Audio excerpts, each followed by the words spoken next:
Hey guys, today we'll be doing free response question number 6, 2016 for Calculus AB. It'll be really fun. Cool. So to get started, we're given a table. We're given the functions of f and g, and we're told that they have continuous second derivatives. We're also given values of the functions and the derivatives at selected values of x. Here's f of x, g of x, f prime, g prime, selected values. Cool. Then, we're given 3 parts to the question we're told to ask. So, for part A, it's let k of x equal f of g of x, and we're supposed to write an equation for the line tangent to the graph of k at x equals 3. For B, we're given h of x equals to g of x over f of x, and we're supposed to find h prime of 1. And then for C, we're supposed to evaluate the integral of 1 to 3 of f double prime of 2x dx. So, to get started, parts A, B are considered super easy, quite straightforward. Part C, it's pretty easy once you think about it, but off the top of your head, or off the bat, it might seem a little more challenging. Cool. And so we'll be needing to use this table throughout.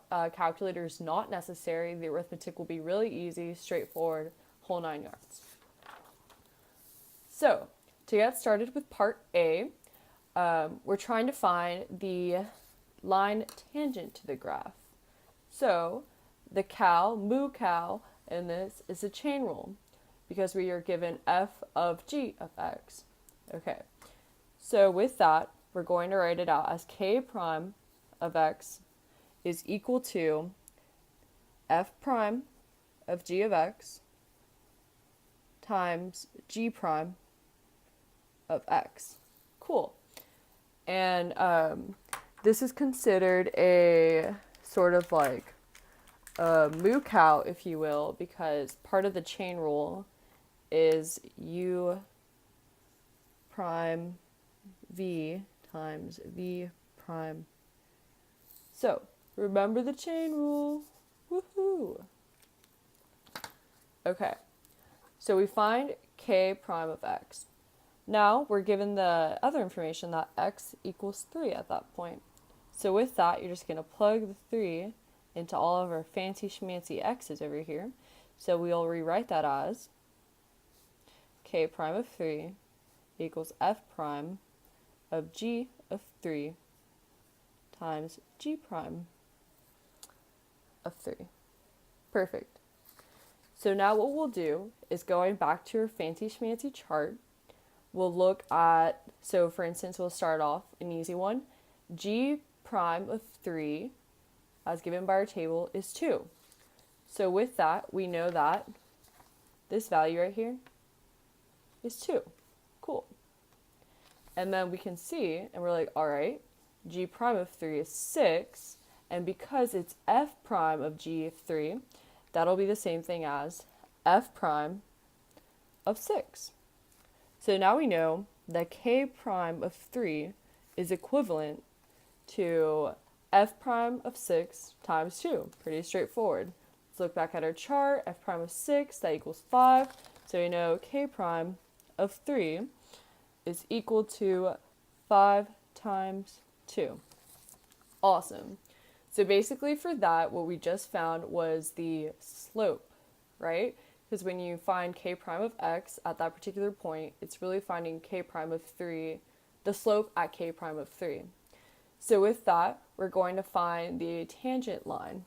So another mu cal, an important thing to remember, is that you're going to have y minus y1 equals m times x minus x1. Awesome. And so, with that, it's also important to know,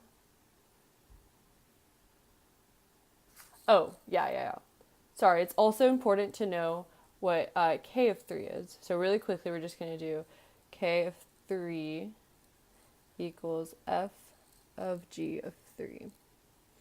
Sweet. So when you find g of 3 again, we have 6, and then we're going to find f prime of 6. So we get 4. Awesome. So we know that when x equals 3, y equals 4. And this is another piece of information that's important to finding the tangent line.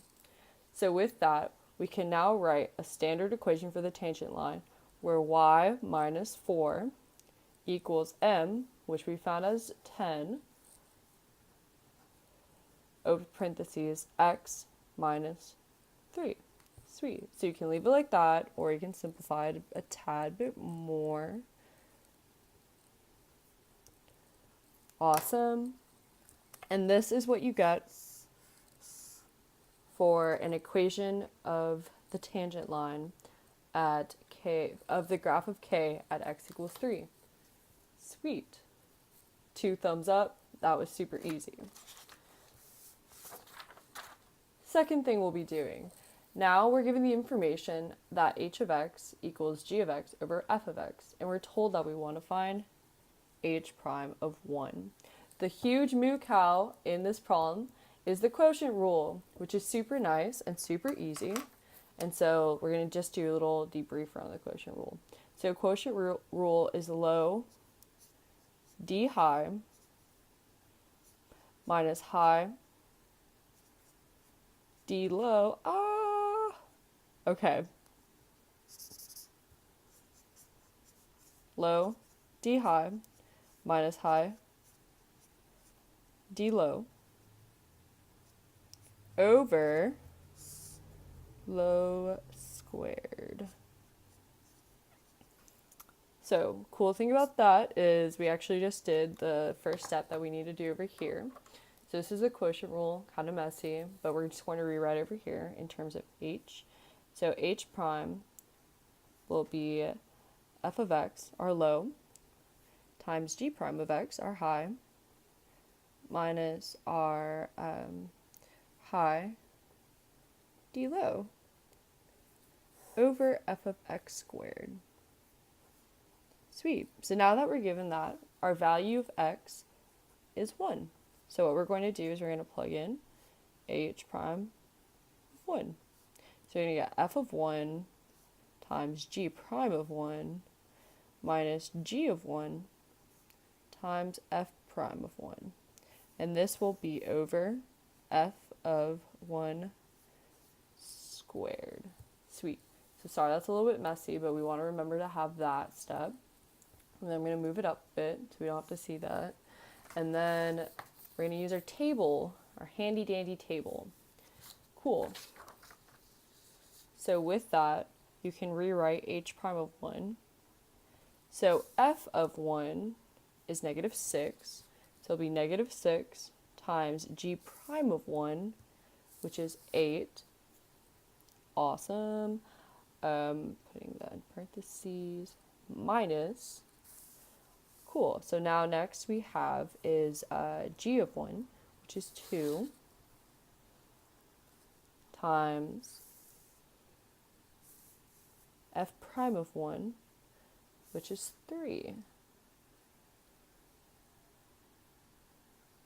over f of 1 squared, which we know is negative 6. So that would just be negative 6 squared. So with that, this is a no calculator necessary problem. So you're just going to do some fun arithmetic. And once you do all your arithmetic, you get the value of negative 5436. Cool.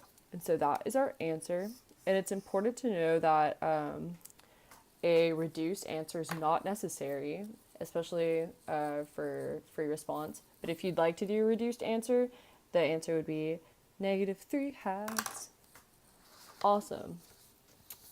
So on to part C, the more tricky problem, if you will. It's not tricky at all. So big cow is antiderivative, and it's also important to remember that the antiderivative of an f double prime will just be f prime of 2x. So let's show that in a little bit more detail. Okay, so we're given the integral of 1 to 3 of f double prime of 2x dx. Awesome. So with that, you have to do basically like a u substitution. So you're going to set u equal to 2x and then du. will be 2 dx. So with that, you know that the dx matches this dx, and since there's a 2 and the 2 doesn't match out front, you're going to have to place a 1/2. Cool. So with that, once you take the integral of f double prime of x, as we just said, it'll be f prime of x. So you have the 1/2. This cancels out that. You have the 1/2 f prime 2x, or RU if you will, but we'll just write as 2x. And then we still have to evaluate that from 1 to 3 as given over here. So we can simplify that as 1/2 f prime of 6 minus f prime of 2. And that step is basically you sub in the 3, so 2 times 3 is 6, so you get f prime of 6. And then you sub in the 1, so you get f prime of 2 over here. And when you're taking an integral, it's the first minus the second. So that's our form that we'll be using right there. Okay, so like we did for all the other problems, we're going to reference our handy dandy chart, and we're going to find the values of f prime of 6 and f prime of 2. So basically it will be f prime of 6 equals 5 minus f prime of 2 is negative 2. Sweet. So with that, you'll get 1/2 5 plus 2, which is 7. So you'll end up getting 7 halves. Cool beans. Okay. So that was the end of that portion. We did parts A, B, and C. For A, it was important to remember the chain rule, as well as the equation for a tangent line. Another thing that was important was to make sure in order to find the y value, you just plug in 3 into k of x, and that'll generate the y value for that. For part B, the most important thing was quotient rule, pretty straightforward. You find h prime, then you plug in 1 for all the values. Cool. And then the last part, part C, even though at first it may have seemed a little tricky, it was really just simple because f double prime, antiderivative of f double prime is just f prime. And with that, you had to make sure you counterbalance with the 1/2 out front. We explained why. And then you just plug in the values using the chart. So this was no calculator necessary, really straightforward, and good luck. Thank you.